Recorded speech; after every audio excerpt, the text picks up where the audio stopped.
So when it comes to any kind of depression or mental health issue, I think they're real, and I don't think there's anything wrong with having a mental health issue, either with yourself or with somebody that you love.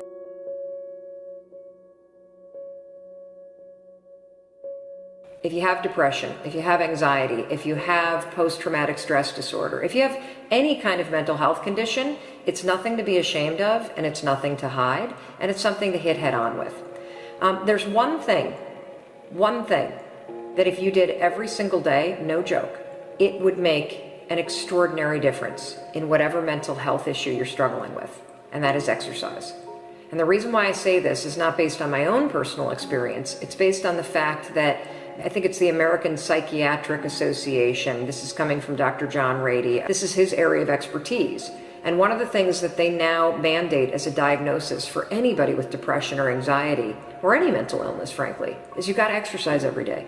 And the reason you've got to exercise every day is because what we know about human beings is that when you physically move, your physiology changes, and that changes your brain. Getting your heart rate up, getting outside, breathing, feeling connected, getting out of your house, which may make you feel depressed and trapped. Doing that every day, that physical push. You don't have to run. You don't have to go to an aerobic class. Get outside with your dog in the woods. Walk with a good friend for 2 or 3 miles. Doing that every single day not only moves your body, which changes your mind, it gets you out of your physical environment, which is one of the things that people with depression tend to have a hard time doing. And it also creates a bit of momentum and a bit of a routine in your life. You take on just that single thing. Get outside and exercise every single day as if your life depends upon it, because you know what? It does. Your brain needs it, your body needs it, your mental health needs it. What if your time in the darkness of your wilderness, away from the world, was the season of your greatest growth? What if those times were actually being productive in a different way, where you're actually producing not in the world, but producing within yourself, producing strength, producing new insights, producing new ideas, producing new capabilities, producing new energies, producing new emotions, shifting from fear to love? Because when you go through difficult times, what do you really do if you feel your fear and your pain? You release it. It's out of your system. And you grow in love and bravery and strength. What does that do to your craft? What does that do to your power? What does that do to your bravery? What does that do to the light that you bring into the world? You become this incredible force that is undefeatable. And if you're having one of those dark days, it's okay. It's okay. It's okay to feel that darkness. If I start crying, I don't think I'll ever stop!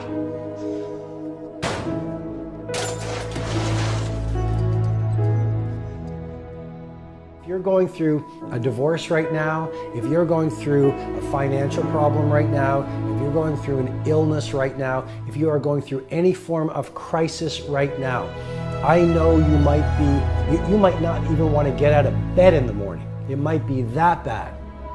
Please remember this: crisis comes to serve the person who wants to use it as fuel. And you have a choice. You can be a victim and you can let it break you, or you can actually ask yourself, how can I use this time in darkness, which will not last, because you know this, dark times never last. The real question is, how can I leverage the pain? How can I leverage the darkness? How can I leverage the heartbreak so it grows me, so it makes me stronger, so it makes me wiser, so it allows me to tap into the greatest of virtues of humanity? Pain is always there because life is freaking painful, okay? But suffering is a choice. And if you've got in your mind that you think that people don't understand, that's okay.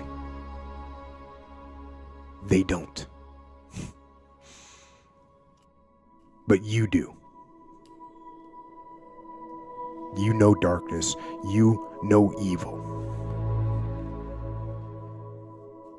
But more important than that, you know good.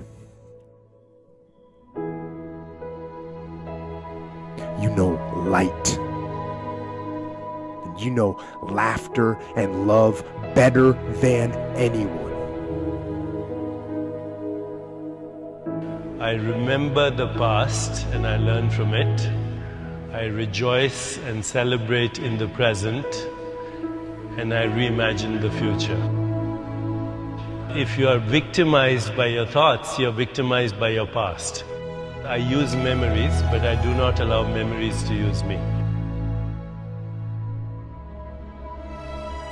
The first thing is to recognize that what's happening is not a punishment, that it's actually an opportunity. What most people do is pretend that it's not there, pretend that it doesn't exist, or try and do something to avoid feeling it. Please trust that it is leading you to something greater, and know that. Use your pain as an instrument for your greatest growth. So, embrace that darkness. And in those moments then, when you can actually just embrace it and accept it, 5 years from now and 10 years from now, when you look back on it, you'll see it as a pivotal moment in your development. Own it. Don't look away from it. Don't bury it in booze or in pills. Live your life. Embrace your life. With physical activity and with nature and with jiu-jitsu and with sun and with laughter and guitar and good memories and creativity and discipline. Discipline yourself so you can free yourself and move forward into the future.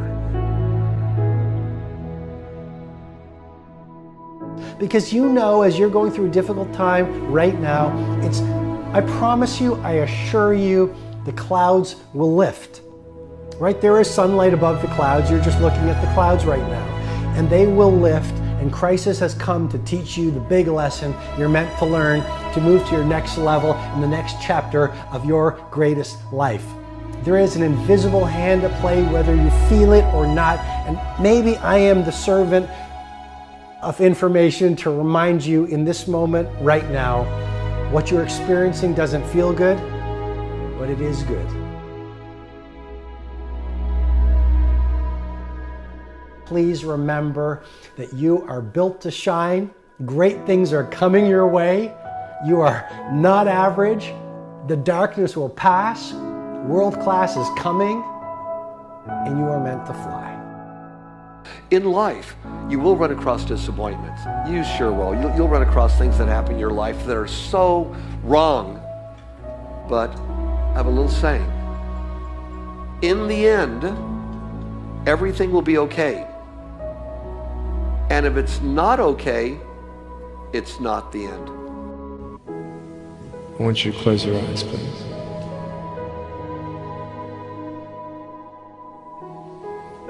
I want to ask you, how are you? What heaviness are you carrying? I'm fine. What tears do you hold back? What pain, what fears are kept inside?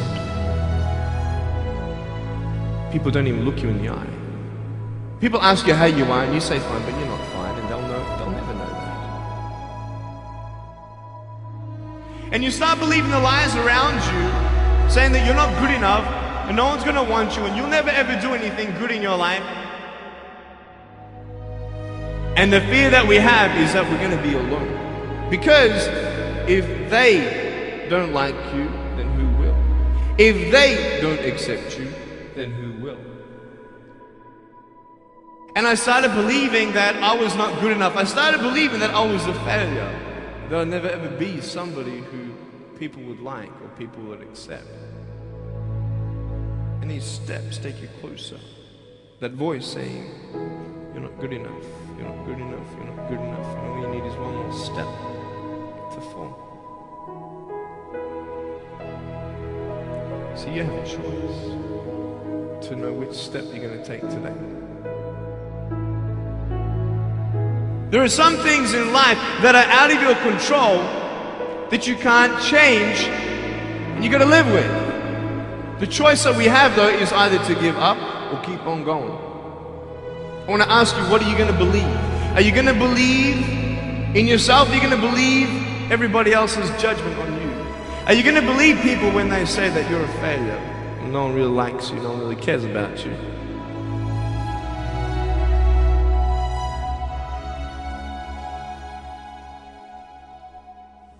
You don't have to hold on to those fears. You just take one step at a time.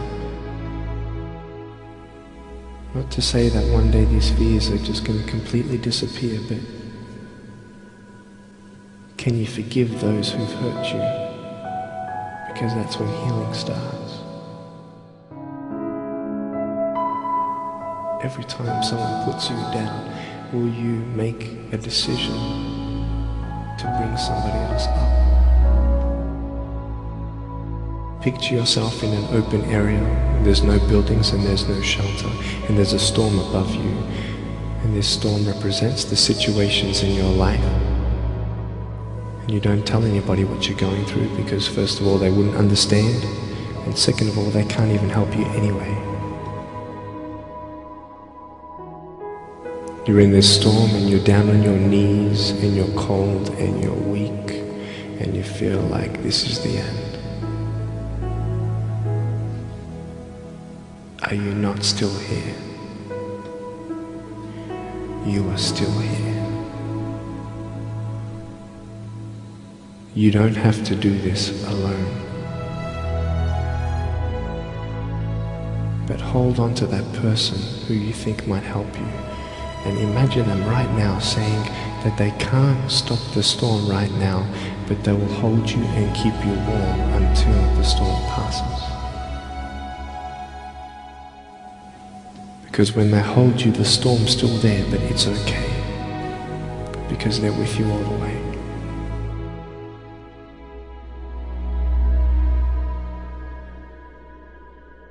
But I tell you, there are some times in life where you fall down and you feel like you don't have the strength to get back up. Give up or get up. When you fail, try again.